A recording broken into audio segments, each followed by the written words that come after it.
नमस्कार दोस्तों, मैं प्रभाकर सिंह स्वागत करता हूं आपका मेरे YouTube चैनल इकोनॉमिक पाठशाला में। तो ये पार्ट 2 है फॉर्म्स ऑफ मार्केट का। पिछले पार्ट में मैंने कवर किया था कि परफेक्ट कंपटीशन मार्केट के फीचर्स क्या होते हैं, उसमें प्राइस डिटर्मिनेशन कैसे होता है वगैरह वगैरह। तो अगर आपने वो वीडियो नहीं देखा है तो वो वीडियो देख लीजिए, लिंक उसका आपको डिस्क्रिप्शन बॉक्स में मिल जाएगा। अब इस पार्ट में मैं कवर करूंगा कि मोनोपोली मार्केट क्या होती है, उसकी क्या क्या विशेषताएं हैं और उसका डिमांड कर्व कैसे बनता है। तो शुरू करते हैं फिर इकोनॉमिक पाठशाला।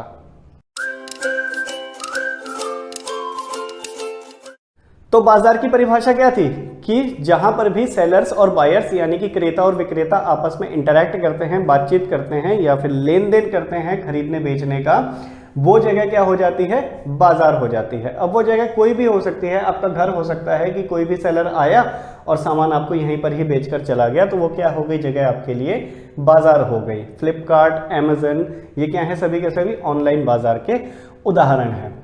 हमें आपकी किताब के हिसाब से 4 बाजार पढ़ने थे: perfect competition, monopoly, monopolistic competition and oligopoly. Perfect competition का वीडियो मैंने अपलोड कर दिया है। अब इस वीडियो में हम कवर करेंगे मोनोपोली मार्केट। तो मोनोपोली की विशेषताएं क्या क्या हैं कि one seller and large number of buyers, यानी कि बेचने वाला सिर्फ एक है और खरीदने वाले बहुत ही सारे व्यक्ति होते हैं। इसका उदाहरण मैंने क्या दिया था आपको, रेलवे इसका सबसे अच्छा उदाहरण है कि इंडियन रेलवे परिवहन का या फिर एक राज्य से दूसरे राज्य का ट्रेन के क्षेत्र में सिर्फ एक ही है बेचने वाला, इंडियन रेलवे, और खरीदने वाले बहुत ही ज़्यादा व्यक्ति या फिर पूरा देश ही है खरीदने वाला। तो इस तरह के बाजार को क्या कहते हैं, मोनोपोली मार्केट। अब जब किसी भी क्षेत्र में, किसी भी सेक्टर में किसी की मोनोपोली होगी या फिर एकाधिकार होगा, तो क्या वो दूसरी किसी फर्म को आने देगा? आपके क्षेत्र में राशन की सिर्फ एक ही दुकान है, सबके सब इसी से ही राशन खरीदते हैं और इसको भर के प्रॉफिट होता है, तो क्या ये चाहेगा कि और कोई बाजार मार्केट में खुले या फिर कोई और दुकान वाला, बेचने वाला आए यहाँ पर? अगर आ गया तो इसका प्रॉफिट जो एक अकेले कमा रहा है, ये क्या हो जाएगा, बंट जाएगा, डिवाइड हो जाएगा। तो इसलिए बाजार में जिसका भी एकाधिकार रहता है वो कभी भी नई फर्मों के आने पर प्रतिबंध लगा के रखता है।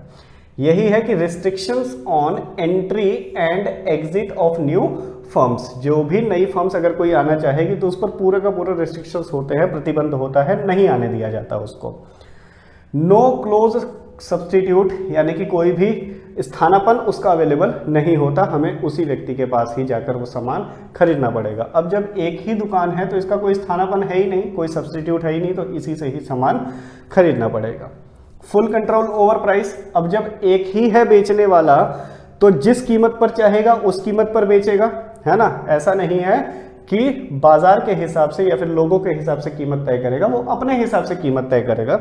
तो इसलिए इस बाजार में फर्म क्या होती है, प्राइस मेकर होती है, प्राइस मेकर होती है, यानी कि कीमत निर्धारक होती है। कौन से बाजार में, मोनोपोली मार्केट में। परफेक्ट कंपटीशन में क्या था, प्राइस टेकर था, इस बाजार में प्राइस मेकर है ये। पॉसिबिलिटी ऑफ प्राइस डिस्क्रिमिनेशन, भेदभाव कहते हैं इसको हिंदी में। तो भेदभाव यानी कि कीमत में भेदभाव का पूरा चांसेस, संभावना बनी रहती है। अब जब फर्म ही एक है तो वो जिस भी कस्टमर को चाहेगा उस कीमत पर बेचेगा। कोई उसका रिश्तेदार आ गया तो हो सकता है कम कीमत पर दे दे, कोई और दूर का दुश्मन आ गया उसका बेच खरीदने के लिए तो हो सकता है उसको महंगा देगा प्राइस। तो पॉसिबिलिटी है, संभावना है पूरे के पूरे भेदभाव की, कीमत भेदभाव की। अब इसमें डिमांड कर्व कैसा बनता है, तो डिमांड कर्व नेगेटिव वाला बनता है। नॉर्मल जो डिमांड कर्व होता है कि जब कीमत बढ़ेगी तो फिर मांग कम हो जाएगी और जब कीमत कम हो जाएगी तो मांग बढ़ जाएगी। तो डिमांड कर्व नॉर्मल वाला इसमें बनता है। अब नेक्स्ट है कि how does a monopoly market structure arise, किस तरह से बनता है एकाधिकार, एकाधिकार की शुरुआत कैसे होती है, ये कहना चाहता है। तो अगर गवर्नमेंट लाइसेंसिंग शुरू कर दे, लाइसेंसिंग का मतलब है कि आपको अगर इस व्यापार में घुसना है तो लाइसेंस लेना पड़ेगा। तो लाइसेंस जिसके पास रहेगा उसका क्या रहेगा, एकाधिकार रहेगा, पूरा का पूरा कंट्रोल रखेगा अपनी मार्केट पर वो। तो क्या होता है, इस तरह से एकाधिकार की शुरुआत होती है। पेटेंट राइट्स ले ले अगर कोई, इस तरह का अगर कोई राइट्स ले ले कि साबुन सिर्फ मैं बनाऊंगा, अभी क्या है मार्केट में बहुत तरह के साबुन मिल जाते हैं, लेकिन अगर कोई राइट ले ले कि साबुन सिर्फ मैं बनाऊंगा, तो साबुन पर उस कंपनी का क्या हो जाएगा, एकाधिकार हो जाएगा। इस तरह के अधिकार को कहते हैं पेटेंट अधिकार कहते हैं, सरकार इसको देती है। जैसे कोई मॉडल बना दिया, कार का मॉडल आप देखोगे जो एक कंपनी ने बनाया है वो दूसरी कंपनी नहीं बना सकती, वो क्या है, पेटेंट अधिकार लेते हैं उस कार के मॉडल का या फिर बाइक के मॉडल का, किसी भी चीज का। तो अगर कोई भी फर्म पेटेंट अधिकार ले लेता है तो उस पर क्या हो जाता है, उसका एकाधिकार हो जाता है। तो अगर साबुन पर ही पूरे के पूरे कोई पेटेंट ले ले तो साबुन पर क्या हो जाएगा, एकाधिकार हो जाएगा। तो पेटेंट राइट से भी मोनोपोली की शुरुआत होती है। कार्टेल्स बन जाएं, कार्टेल्स यानी कि गुट बन जाएं कि हम 4-5 लोग मिलकर ही यहाँ पर धंधा करेंगे, बाकी के किसी को भी घुसने नहीं देंगे। अब एक क्षेत्र है, ये वाला क्षेत्र मान लेते हैं, यहाँ पर 5 लोगों का एक कार्टेल बन गया कि यहाँ पर भैया ये जो दुकान है राशन की हम ही 5 लोग चलाएंगे, इसके अलावा किसी को घुसने यहाँ पर नहीं देंगे। तो क्या हो गया, इन 5 का वहाँ पर एक अधिकार हो गया, प्रॉफिट सारा का सारा यही खाएंगे। तो कार्टेल्स अगर बन जाए तो उससे भी मोनोपोली की शुरुआत होती है। नेचुरल अकरेंस, अगर प्राकृतिक ही कोई भी चीज हो, जैसे अरब कंट्रीज हैं, पेट्रोल सिर्फ अरब कंट्रीज में ही मिलता है और पूरे विश्व को ये ही सप्लाई करते हैं।